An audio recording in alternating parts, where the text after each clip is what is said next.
একজন মুমিন বান্দা যদি একবার বলে আলহামদুলিল্লাহ, ওই মুমিন বান্দার জন্য জান্নাতের 8টি দরজা খুলিয়ে দেওয়া হয়।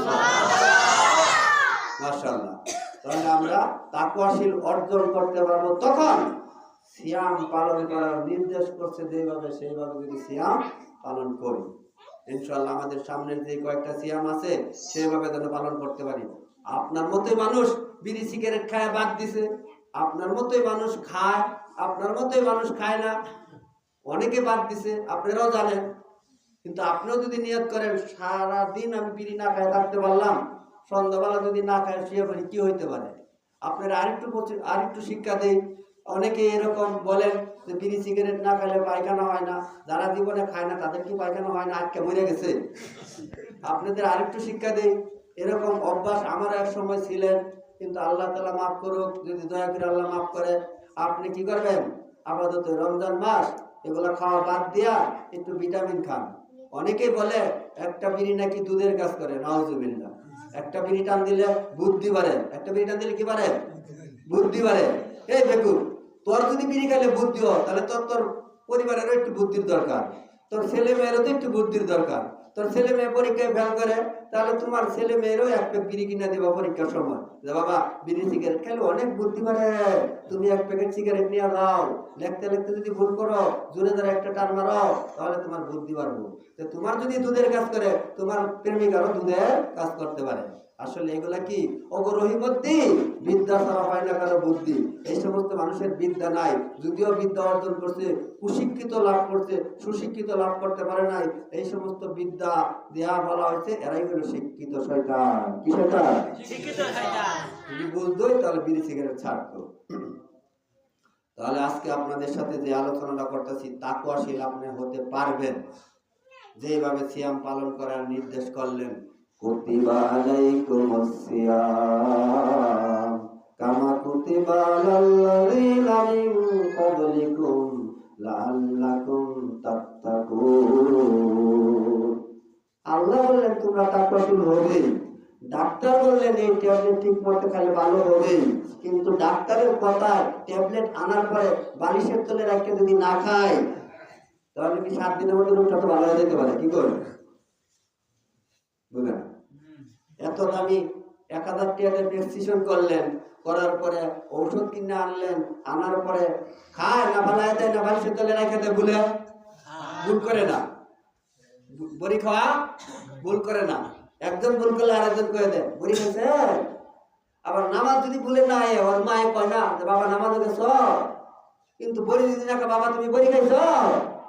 বড়ি না খেলে ছেলেরে বাপে বলে, ছেলেরে মায়ে বলে, আর ছেলের যদি পরিবার দেয় ও বলে আপনি বড়ি খাইছেন, নামাজে গেছেন। এটা ওর বউও কয় না, এটা ওর বাপেও কয় না, এটা ওর মাও কয় না। কুল্লুকুম রাইন কুল্লুকুম মাসউলুন আন রায়াতি ইয়াউমাল কিয়ামাহ। কিয়ামতের দিন রাকাল হিসাবে বাসরে ধরবো। তুমি না তোমার ছেলের বাবা ছিলে, আজকে তোমার ছেলের জবাবটা দিয়া দাও। তোমার ছেলে দুনিয়ার কাজ না করলে ধমক দিছ, প্রাইভেটে না গেলে ধমক দিছ, নামাজে না গেলে কয়বার ধমক দিছ। যদি তুমি ধমক দিয়া থাকো, মা ইয়ালফিযু মিন কাউলিন ইল্লা লাদাইহি রাকিবুন আতীদ, ফেরেশতা লেখেন, আল্লাহ তাআলা দেখেন তুমি তোমার ছেলের কতটুকু ধমক দিলা। কিয়ামতের দিন তোমার সামনে এই ভিডিওগুলো বসানো হবে। এই যে আমাদের আলোচনা যেরকম ভিডিও হয়, আপনারা যে কিভাবে কে বসছেন, এই বসাটা, এই কথাটা আপনার ভিডিও হচ্ছে, কিন্তু বসাটা সুন্দর করে বসলেন না, তেরা বেহায়া বসলেন। আর দুনিয়ার একটা ফটো করবার হইলে একেবারে দাড়ি দুড়ি টাইম না, জামা টামা করে বক্রমটা করে ঠিক মতো দিয়া একেবারে চোখকে চোখকে চায় ভিডিও করলেন। কিন্তু এই যে মসজিদে বললেন এটাও ভিডিও হয়, এই ভিডিওটা সুন্দর করার চেষ্টা করলেন না। কিন্তু দুনিয়ার একটা প্রেমিকার ভিডিও করার জন্য কতই না সুন্দর করলেন। আর আখিরাতের একটা ভিডিও, এটা হলো চিরস্থায়ী ভিডিও, এই ভিডিও আপনার নষ্ট হবে না, আর দুনিয়ার ভিডিও আপনার নষ্ট হয়ে যাবে। আর দুনিয়া ফানিয়াতুন আল আখিরাতু বাকিয়াতুন। আখিরাতের ভিডিও ক্ষণস্থায়ী, আর দুনিয়ার ভিডিও চিরস্থায়ী। আখিরাতের ভিডিও চিরস্থায়ী, আর দুনিয়ার ভিডিও ক্ষণস্থায়ী। কিন্তু আমরা দুনিয়া দুনিয়া নিয়ে করলাম, দুনিয়া দুনিয়া করতে করতে দুনিয়া ওরে ধাক্কা দিয়ে খেয়ে দেয়, ও দুনিয়া ছাড়তে চায় না, তারপরে দুনিয়া ছাড়তে চায় না। সরকার কাছে তোমার আর চাকরি করার সময় নাই, বুড়ো হয়ে গেছে, দাও, রিটায়ার দিছে, এরপর আরেক চাকরি খুঁজে। রিটায়ার প্রাপ্ত অনেক লোক আবার কি করে, আরেক চাকরি খুঁজে, দুনিয়া ধাক্কা দিয়ে সরাই দেয়, তাও দুনিয়া ছাড়তে চায় না। আর সাহাবী আজমাইনরা দুনিয়া ধাক্কা দিতেন, আখেরাত ধরতেন, আখেরাত করতেন ঠিকঠাক, দুনিয়া করতেন টুকটাক। আপনি দুনিয়া করেন ঠিকঠাক, আখেরাত করেন টুকটাক। সাহাবী আজমাইন তারাও আখেরাত করতেন, তারাও দুনিয়া করতেন, তারা দুনিয়াটা করতেন টুকটাক, আখেরাতটা করতেন ঠিকঠাক।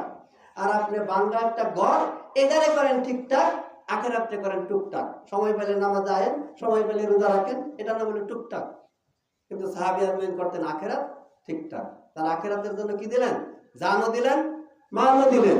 আর আমরা রমজান মাসে 20টা টাকা কোটটা দিতে পারি না, আর তারা জান দিয়ে দিতে পারে। এই জান দেওয়া বেশি কষ্ট না মাল দেওয়া কষ্ট বেশি?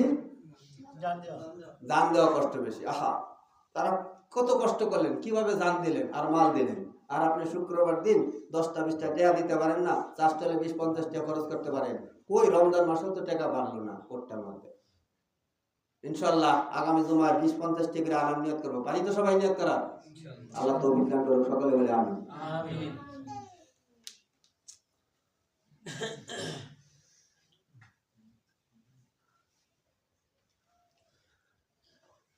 তাহলে রোজাদারের জন্য পুরস্কার কয়টা বলেন তো দেখি?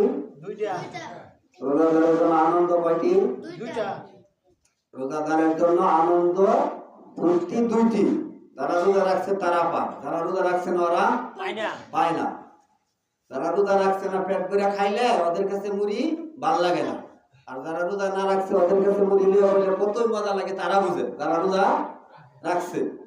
আর আল্লাহ তাআলার সাথে কি করবেন, তারা সাক্ষাৎ করবেন। আর রোজাদারের পুরস্কার কি স্বয়ং আল্লাহ নিজেই। রোজাদারের পুরস্কার কি আল্লাহ নিজেই। এত পুরস্কার বড় আর আছে কি না? এই পুরস্কার নেওয়ার জন্য আল্লাহ তাআলা আপনাকে আমাকে তৌফিক দান করুন, সকলে বলে আমিন। আজকের কথা ছিল আপনাদের জন্য জুমার সালাতের সংক্ষিপ্ত আলোচনা, যে তাকওয়াশীল কিভাবে হইতে পারেন।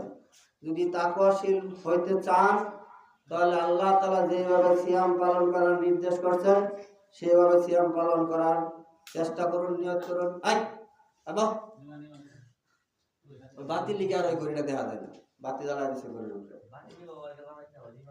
আল্লাহ রাব্বুল আলামিন তার কালামে ইরশাদ করলেন, হাদিসের দ্বারা বুঝাইলাম, যে কিছু কথা বললাম, অনেক অল্প সময়ে অনেক কথা বললাম।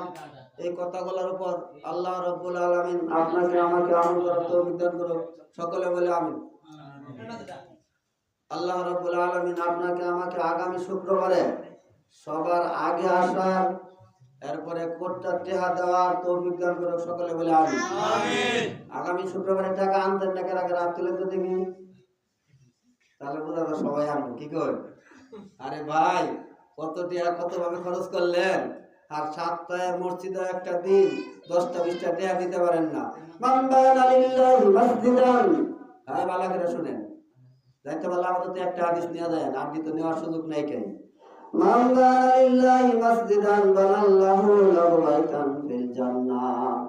যে ব্যক্তি মসজিদ নির্মাণ করে সাধ্য অনুযায়ী, কঠিন করে নাই, আল্লাহ সব জায়গায় সহজ করিয়া দিয়েছেন। সাধ্য অনুযায়ী যে ব্যক্তি আল্লাহর ঘর মসজিদ বানানোর নিয়ত করে, চেষ্টা করে, দেয়। বাউই পাখির বাসার মতো উদাহরণ দিলেন। বাউই পাখির বাসার মতো যদি আপনি বাসা নির্মাণ করেন আল্লাহকে খুশি করার জন্য, কাকে খুশি করার জন্য? আল্লাহকে খুশি করার জন্য। যদি কোনো মানুষ মসজিদ নির্মাণ করার জন্য সাধ্য অনুযায়ী দান করে, ওই ব্যক্তির জন্য আল্লাহ রাসূল ঘোষণা দিলেন, মান বানা লিল্লাহি মাসজিদান বানাল্লাহু লাহু বাইতান ফিল জান্নাহ। ওই বান্দার জন্য জান্নাতে বাড়ি নির্মাণ করে। সুবহানাল্লাহ। আমরা সবাই ইনশাআল্লাহ আগামী শুক্রবারে এই মসজিদে থাকলেও দিব, অন্য মসজিদেও গেলে দিয়া দেবো। কি কয়, সবাই টাকাটা রেডি রাখবো, আজকে থেকে নিয়ত করে রাখবো। আল্লাহ তৌফিক দান করুন, সকলে বলি আমিন। সুবহানাকাল্লাহুম্মা ওয়া বিহামদিকা আশহাদু আল্লা ইলাহা ইল্লা আনতা আস্তাগফিরুকা ওয়া আতুবু ইলাইক।